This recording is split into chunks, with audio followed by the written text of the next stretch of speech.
Welcome back, everyone. I've been away for a little while, but we're coming back to a series I'm doing on a book called Mere Christianity by C.S. Lewis. I was actually hunting for this book at Goodwill. I could have ordered it on Amazon or something, but the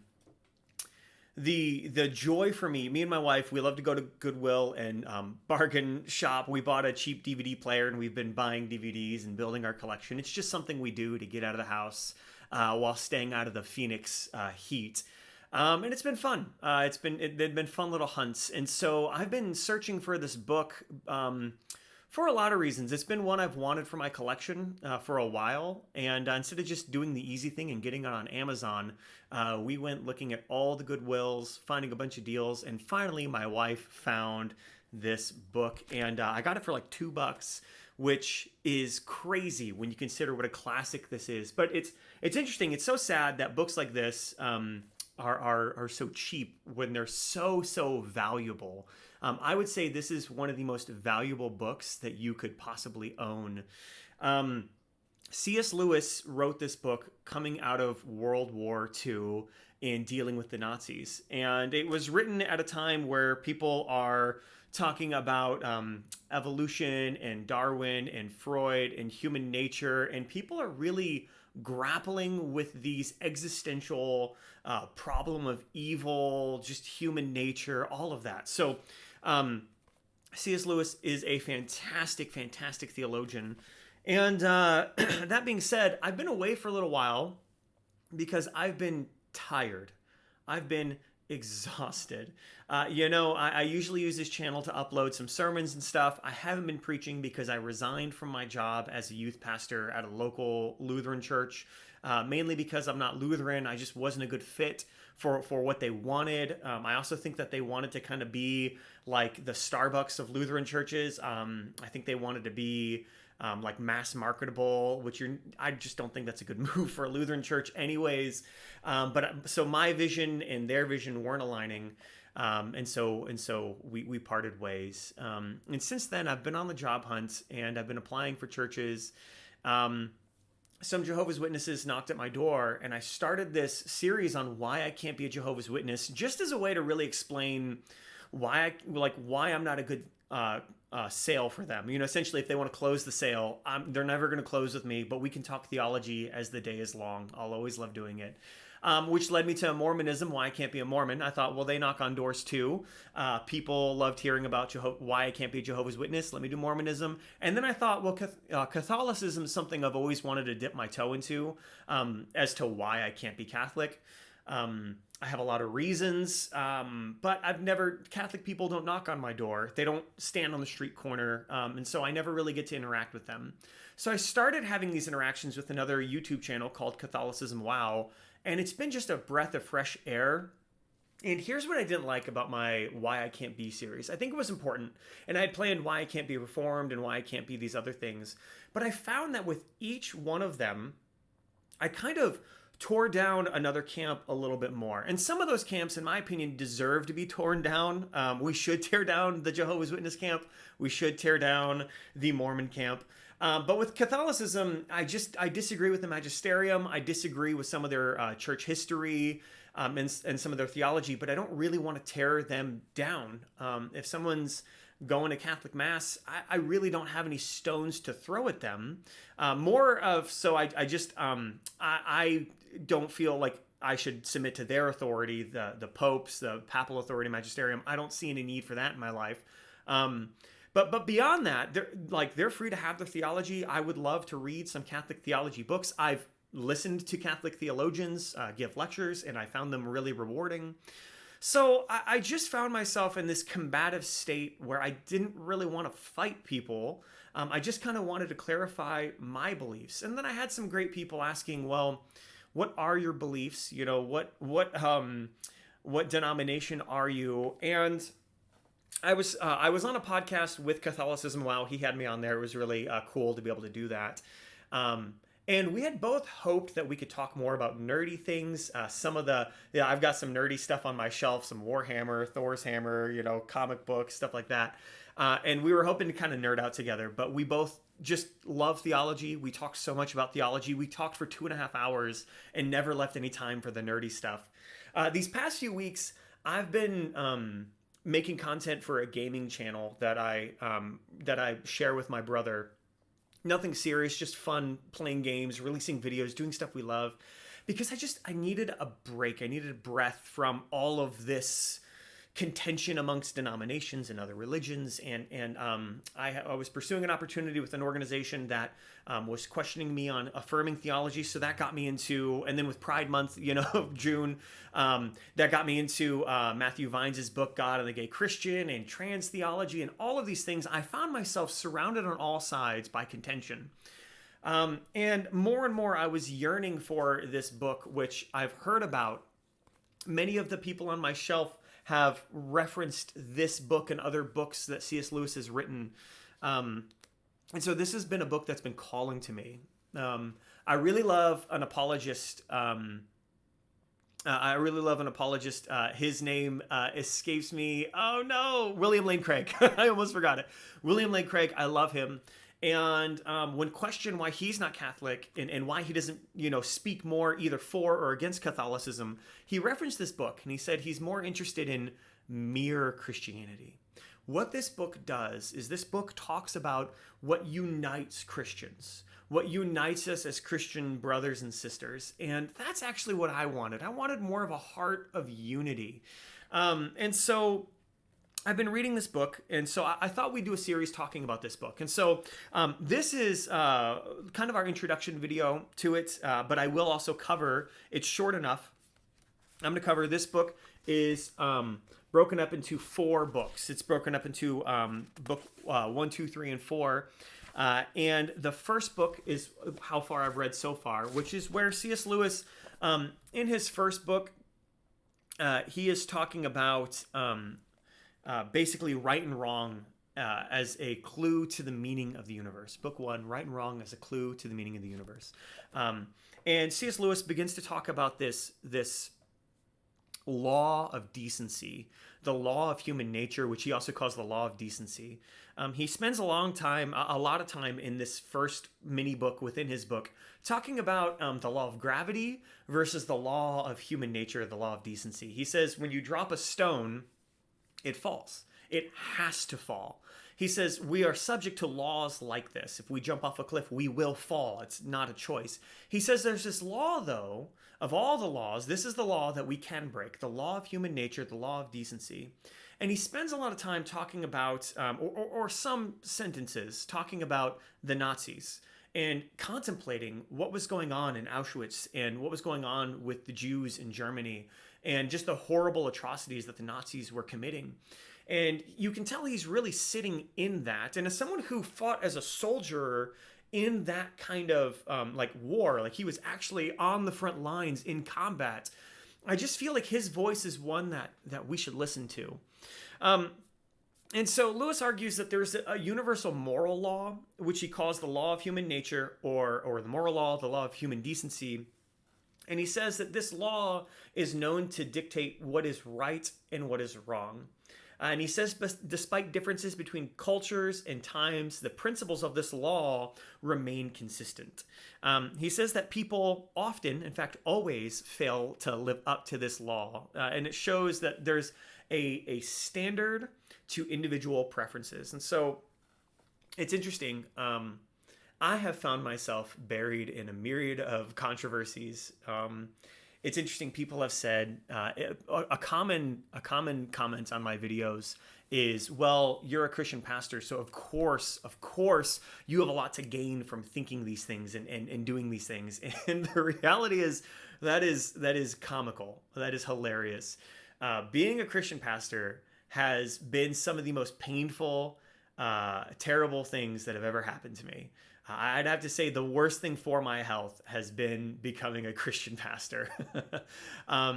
It is not a fun line of work to be in. It is not a financially rewarding line of work to be in. I have lost more relationships. I have lost more money. I have lost more time. I have gone into this with a certain mental health and then have come through it with a much different relationship with stress and anxiety and despair and hurt and pain and loss.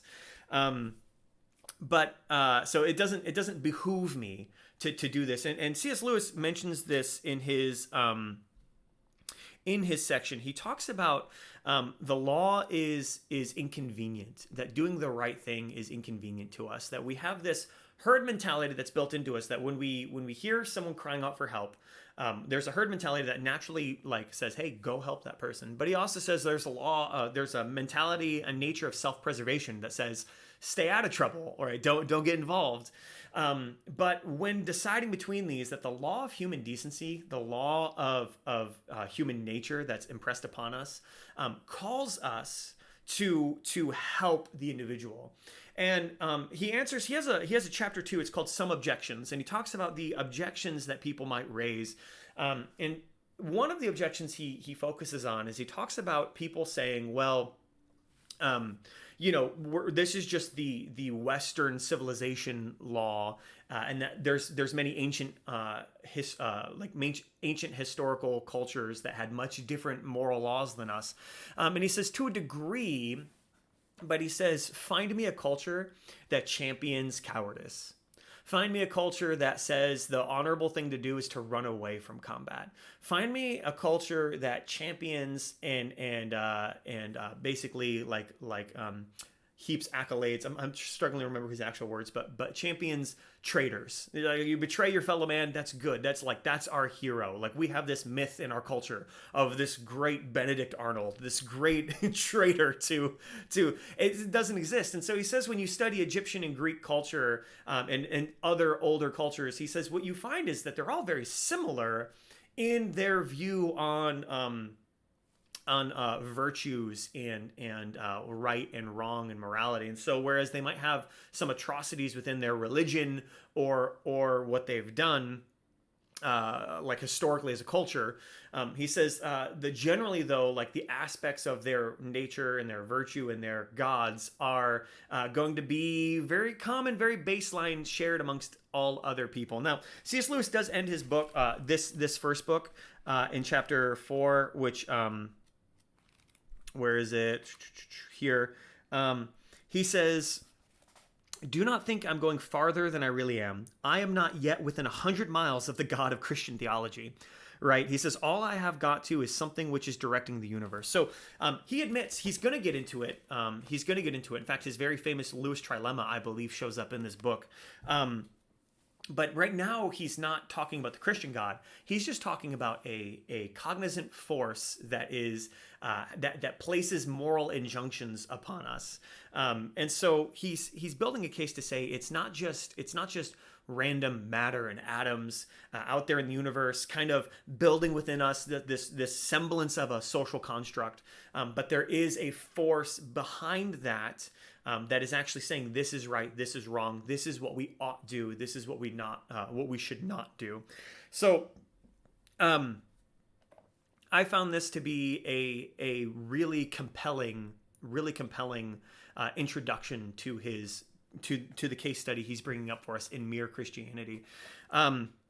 I brought up that I've been just enraveled in a bed of controversy. It's tough. I had a job where there were things going on at this church that I thought were just completely wrong, corrupt, and I kept wishing that I had the strength to keep my head down and just do youth ministry. I was a youth pastor. And as I saw what was going on in this church, it was not good. And I went to friends and other pastors from other churches who I could confide in. And some of them said, hey, just keep your head down. Just keep your head down and do youth ministry. And I found when I was at this church, when I just went in on Sunday, I preached, I played games, I loved my young adults and students, and I just poured myself into my little section of the church. Man, it was cloud nine. I loved it. But when I go into staff meetings, when I would see what the overall mission of the church was, I was like, this is not good. This is not good. And then we went on a staff retreat, and the books that they were having us read, the tactics that they wanted us to use, I was just like, I can't sit idly by. I can't sit idly by and not say something. And then the church was hurting. They weren't growing. They were having a lot of problems. And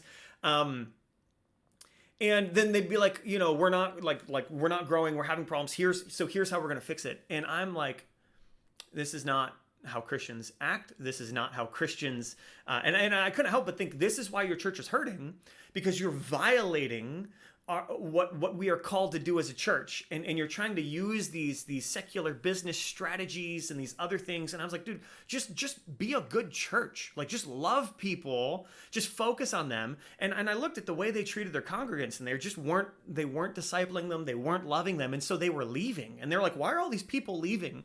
Let's get some more edgier marketing campaigns up in here. And me and some of the other people on staff, we all ended up leaving that church, but we were like, this is not, more savvy marketing will not help, because you're getting people through your doors, but you're not keeping them. Anyways, I got too much into the weeds there. What I'm saying is that what I ended up doing, the way I ended up standing up, ended up getting me thrown at the bus, ended up getting me what felt very much stabbed in the back, trampled upon, betrayed. I was planning on resigning, and the way that I was trying to help them through my resignation, they chose instead to control the narrative and kind of do it in a very gross, shady way that made it look like I had been like shamed, or I had done something wrong. And so I find myself in court cases. I find myself in trouble. And it's rarely convenient. And I find myself just wrestling with really this, and this is where it strikes a chord with me. I feel like the people I run into are violating the law of human nature. And when I have hung out with people with other religions, other faiths, other beliefs, we get along and we love each other. And I think where we get along and where we love each other is where we succeed in obeying the law of human decency. I have atheist friends, Wiccan friends, a Satanist friend who whereas I very much would love them to come into the light and the truth of Christianity, and they know that I'm praying for that. They know that what I believe, and that I would love to see them to convert to Christianity. And they know I believe in heaven, so they know that my heart is, I believe there's an eternity that I desperately want to spend with them. But according to my beliefs, with what they're believing and what they're aiming at, it won't lead to that eternity with me, and that's why my heart breaks. So although they understand that, and they understand I'm coming from a point of love, we share this law of human decency. We respect one another, we love one another, we listen to one another. When one of us is hurting, we go out on a limb for one another. Now, I will say there's a difference between them and my men's group. They don't come to my men's group. My men's group is a group of Christians, a lot of them older, some of them younger, because I got to be an older brother as well. And there we all have in common, we have this mere Christianity in common. So me, in fact, the men in my men's group, we don't have the same church, not all of us. We don't have the same denominational beliefs, all of us. We don't even have the same theology, all of us. But we do have mere Christianity. So we're not to mere Christianity yet. We are just merely on the law, we're on the law of human decency. And so here's what I hope for this series. I hope you guys will find this book. You can get it for free online, I think, a lot of different places.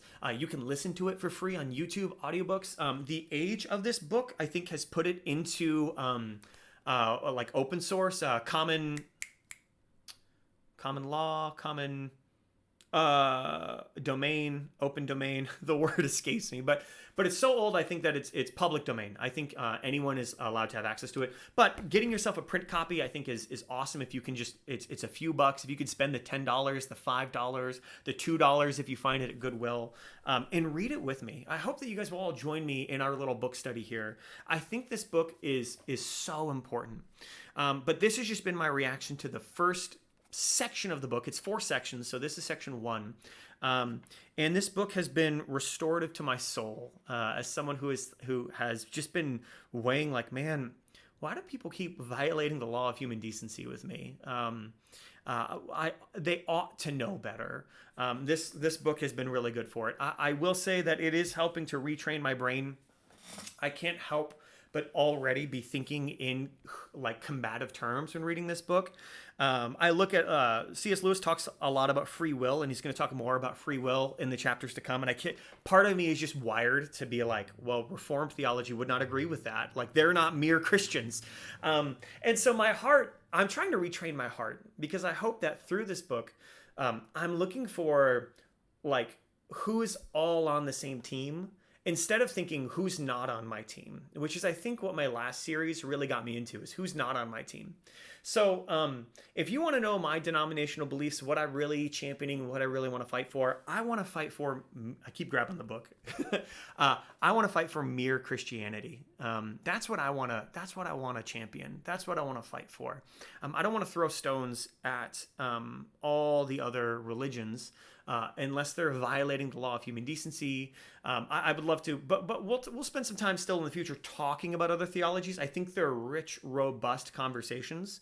But I hope they can always be with a spirit of friendliness. Like my brothers and I have 2 older brothers. We're all completely different.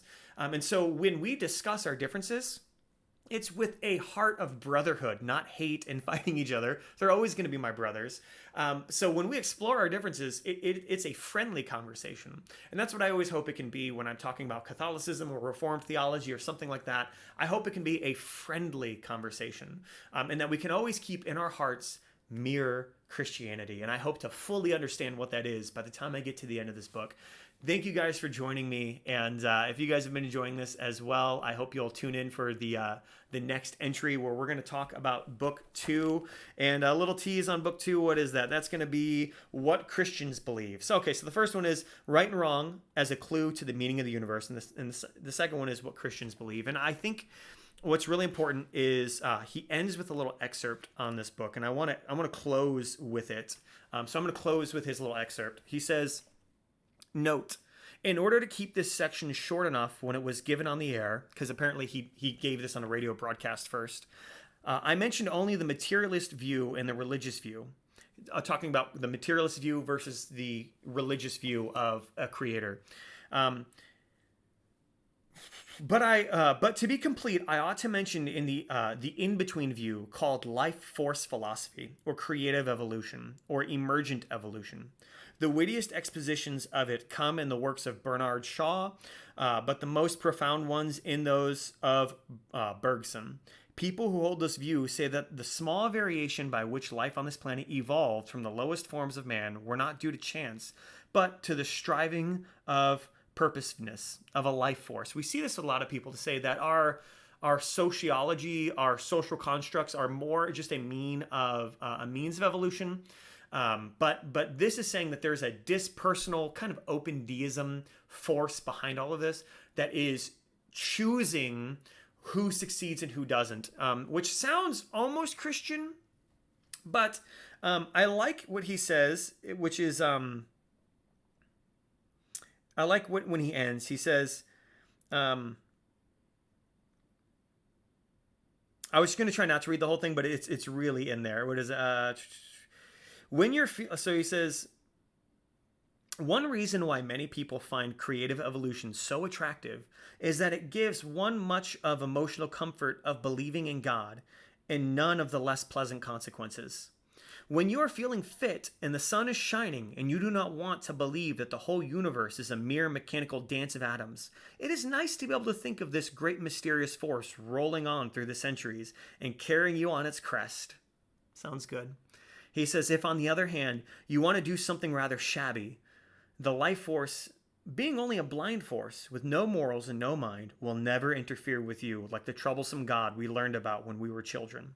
The life force is a sort of tame God. You can switch it on when you want, but it will not bother you. All the thrills of religion and none of its cost. Is the life force the greatest achievement of wishful thinking the world has yet seen?